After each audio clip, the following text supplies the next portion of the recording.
what was the chemistry like with you guys as you folks began to work together?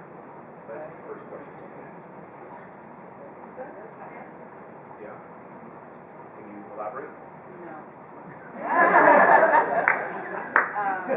You want to stand? Yeah, please. Yeah, so. Happy, thank you. I noticed our group was like really intentional, here's what we need to do, like really quite efficient, like really great answers. Great. What about you guys?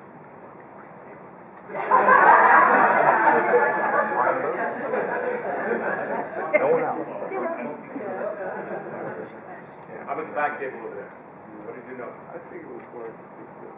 Well, at first I tried to fire them all. Good, I'd like you to stand up. I'm Ron. Hi, Ron. But that was just a joke. And then we sat down and Chris sort of presented some ideas and we kind of gathered around, agreed on them, and then we had a plan. Okay, Mark. We had upper management split decision on however more clear about the task and management. Okay, isn't it great when somebody like me gives you an ambiguous, unclear assignment? Janet? Janet, sorry. Well, in our split, my approach to it was, let's figure out what the problem is. Like, in other words, what deliverables were promised to the client that had not been acted upon. Let's have a chat with the people who were supposed to deliver them, just so we can get an idea of what was done and what hadn't been done, and where we can bridge the gaps. And then in the meeting, for the client in the morning, we pump that all up and we say, according to our, agreement with you, we've done X, Y, and Z. However, we've had a delay with this, but we rest assured, this part of it's been done, and within the next 2 weeks, the next part will also be done. So that way, we can instill confidence in the client and not make them worry that they should potentially choose the wrong company or team. Thank you very much. What about this table, John? Well, at first, we were kind of sensing the stress of the situation because it was an incomplete deadline. And what we started to look at is, okay, how do we address it? The deliverance we were looking at. How do we bring that up to the client? How do we get complete with the client? And then look at what we can deliver. And then maybe give the client a concession on the next order or whatever we needed to do to make that client. What was the interaction like between the people who did? It was very good. Overall, everybody was drawing from their own experiences with this kind of event. Anybody have one person in the back table there? Yes. Thank you. Your name? Richard? Really, Jeanette, that we were very, first and foremost, just said, let's, in the game, let's be very honest with them. Let's be right up front. Let's, first and foremost, let's concentrate on the positives, what we've achieved so far today. And then let's say, but then we gotta go to the bad news, but this is a scenario which has occurred. This is why it's occurred, but also this is the solution which we have come up with. The result is the fact is that we have analyzed the problem, we've identified the cause of the problem, and we've now we've got some recommendations in order to solve the problem. And back to you, Richard. What was the dynamics like with the team as you worked through this? I think it was very cordial, very open. I think everyone just, we all recognize the fact that, hey, we've got they are clients, they are our customers, so they are number one. That's providing the bread and butter for us. So here's the question: would your staff be able to interact as healthy? Or what are the interactions like with your staff when you're back in the office when they're in a pressure cooker situation facing a challenge? Quite different. Yes. Heidi, could you I would elaborate? think quite different. People screwed up. They'll be belligerent, maybe, embarrassed for sure, difficult, defensive. Well, you never gave us enough time, and we always have to do this, and you're unreasonable. It's not fair. It's not fair. Martin. Aren't you saying this is all we think before? Right? What the night before? So why don't the upper management pull on all areas of the job? That's a possible solution. See, there's a number of different innovative things that you can do, approaches you can take. But as entrepreneurs, we very often, look and rely on us doing it all. And the purpose of this is for you to understand that it doesn't always have to be you. What would it look like if your staff were empowered to go and solve the problem? So let's go in terms of the staff inside your organization, because that's where I think there's the most juice for us to talk about today. I want you to remember the time when you started your first job. Okay, when you walked into the office the first time, the first job, or if you went straight into the entrepreneur world, I want you to consider what was it like for you when you went to high school for the first time. And didn't we go in there, we're kind of judging and assessing, is this the pool table, will I fit, connect, there? What was it that I was looking for when I was trying to determine who do I connect with? No, this table is too stuffy for me. Looks like I'm going to go with it. Yeah, this is the young table. So, do you remember what that was like for each and every one of us? So, I'm going to assert something that every organization had groups of clusters of tribes that I refer to. That birds flock, fish school, and people try. And it's a natural thing for all of us to do inside of an organization. And if you want to look at each one of the tribes are different cultures. And if we want to look at understanding those cultures, there's two things that we can look at. The language that people use, number one, and number two, structures. And I'm going to talk about those two right now.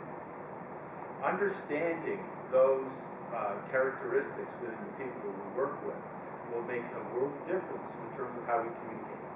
All the key leaders they were able to talk to each one of the different stages inside, whether we're talking to a politician, whether we're talking about a business leader. It's useful for us to learn how to talk the language of each one of the different stages. So the tribal leadership overview. 18 months of schooling and education in the next 15 minutes, okay?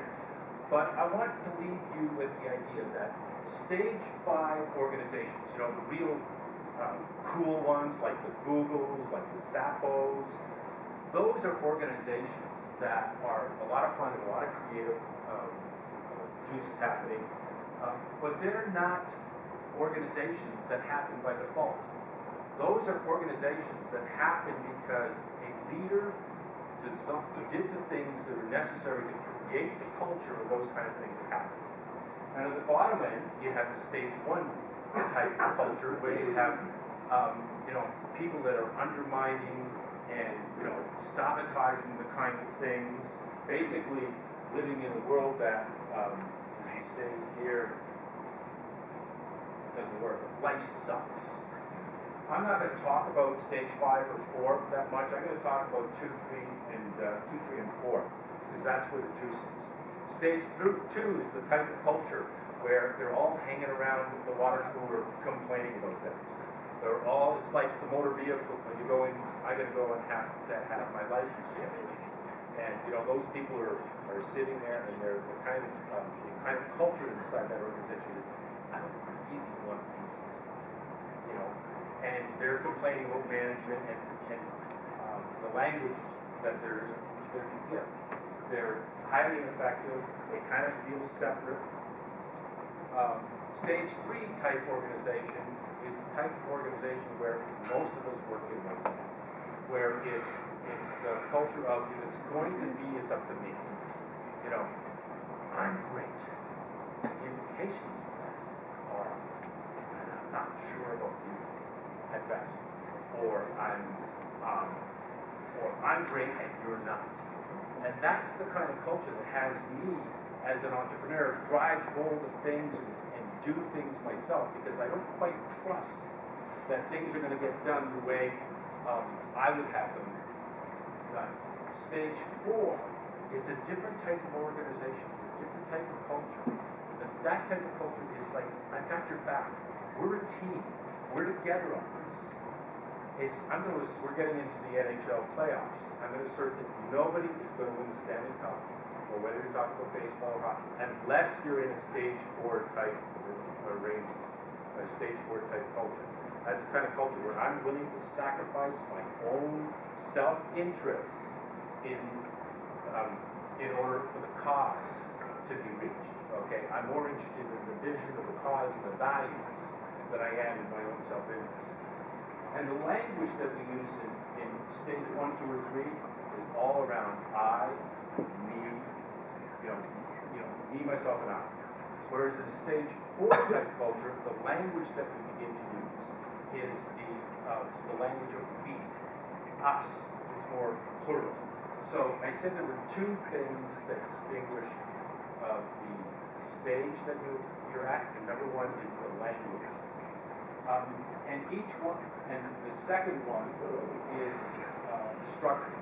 Because we know that very often people will say, I value teamwork, or I value honesty, or I value integrity.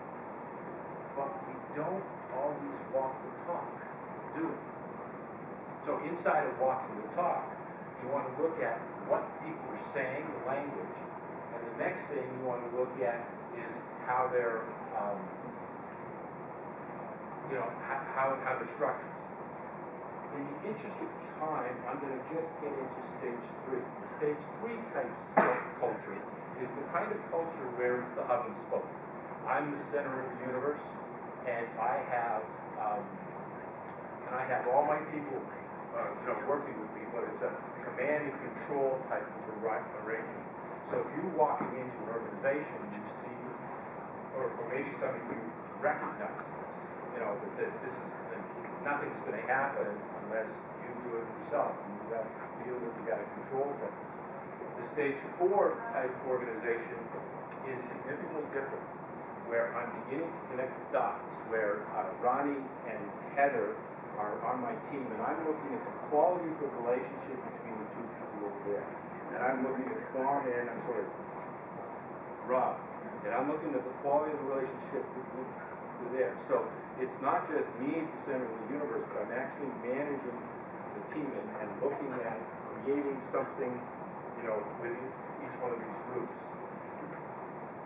47%, according to studies, based on 24,000 employees, 24,000 people in over 2 dozen companies, 47% of the people are in stage 3. There's nothing wrong with that. That's okay. That's what got us to where we are right now. But if we're interested, if we can first recognize the different cultures, stage 2, stage 3, and stage 4, we can begin to learn how to communicate to each one of them and nudge them forward. As a leader, we're interested in being able to communicate effectively with each one of the different types of people and look to kind of get the best out of it. Has anybody had the experience of being on a phenomenal team, a winning team? So, Mark, what was that like? It was awesome. Let's say more about it. Was it business or? When it was business, yeah, we were the only team that actually stick together and go through 3 business, also direct sales. Okay. So to be able to adapt from going out and just signing up somebody who's looking for something for free, to doing a cash sale, to really some stuff with the boss, and then the fact that we were going to level, our team was able to stick together and pull together. It wasn't really about what we were doing, it was about the team. So what's interesting is that isn't happening by design. Isn't it interesting to learn how to do that and replicate it and get a team there and sustain it? All of us have had the experience, perhaps, of being in that kind of team environment, but wouldn't you be interested in knowing how to get people there and sustain